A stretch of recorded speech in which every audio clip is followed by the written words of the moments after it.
में उपस्थित सभी आदरणीय ग्रामवासी, आदरणीय बाबा भीखमदास जी मंदिर प्रबंधन समिति के जो सदस्य हैं और प्रधान जी, अंकल जी, लक्ष्मण जी जो मेरे सामने खड़े हैं, आदरणीय सरपंच जी, सभी मातृशक्ति और मेरी बहनें और मेरी प्यारी बेटियां और प्यारे प्यारे बच्चों, आप सभी को बहुत बहुत नमस्कार।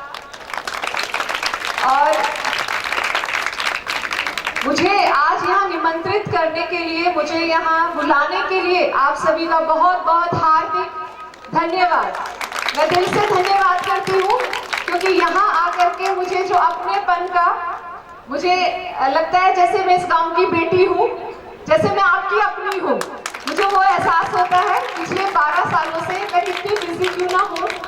कल गुड़गांव में हमारा एनुअल फंक्शन था, स्कूल में 12 बजे फ्री हुई, लेकिन मैंने यही बोला कि गुरहावटा जरूर जाऊंगी, चाहे कितनी बिजी क्यों ना हो। बहुत अच्छा लगता है आप लोगों के बीच में आकर के, क्योंकि देखिए ये सामूहिक शक्ति का ही परिणाम है कि जब मैं पिछली बार आई थी तब ये ग्राउंड नहीं था, ये पक्का ग्राउंड नहीं था, लेकिन ये आप गांव वालों की हिम्मत और हौसले की एक बहुत बड़ी मिसाल है कि आज हमने इतना सुंदर यहाँ पर ये पक्का जो है ग्राउंड तैयार कर लिया है। आप लोग इतने सुंदर तरीके से बैठे हुए हो, तो ये उदाहरण है कि आप अगर ये सब कर सकते हो तो और बड़े काम भी कर सकते हो। इससे पता चलता है कि आप बड़े बड़े बदलाव भी अपने गांव में ला सकते हो। मैं जो भी मेरी बेटियां कंपेयरिंग कर रही थी, इनका भी धन्यवाद करूंगी, और जो BND स्कूल के बच्चे जिन्होंने वेलकम सॉन्ग और एक बहुत ही अच्छा पेट्रियाटिक सॉन्ग, देशभक्ति का जो गीत गाया, बहुत सुंदर बच्चों, बहुत ही बढ़िया, very good, congratulations to teachers also जिन्होंने ये तैयार करवाया। और दो बातें आज मैं अपनी मातृशक्ति से, अपने बुजुर्ग जनों से और अपने भाइयों से कहना चाहूंगी कि हमारे इतिहास में, हमारे, चाहे मैं उपनिषदों की बात करूं, हमारी रामायण और महाभारत की बात करूं, हमारे ग्रंथों की बात करूं, हमें कहीं भी उदाहरण नहीं मिलता कि हमारा देश भारत, हमारा महान देश भारत, वो महिला प्रधान या पुरुष प्रधान है। कहीं भी ऐसा नहीं लिखा हुआ कि वो पुरुष प्रधान है या महिला प्रधान है। हमारा जो देश है वो धर्म प्रधान है। हमें, हमारी जो संस्कृति है, जो ये मेला, जो हमारी संस्कृति का ही एक हिस्सा है, वो सबसे मायने रखता है सबसे ज्यादा। तो कहीं भी ये उदाहरण नहीं है कि महिलाएं कमजोर है।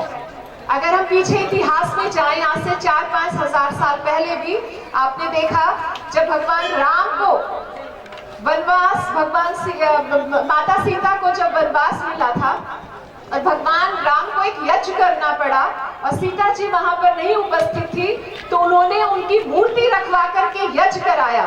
तो ये उदाहरण दिखाता है कि महिलाओं को पुरुषों के समान ही आदर दिया जाता था।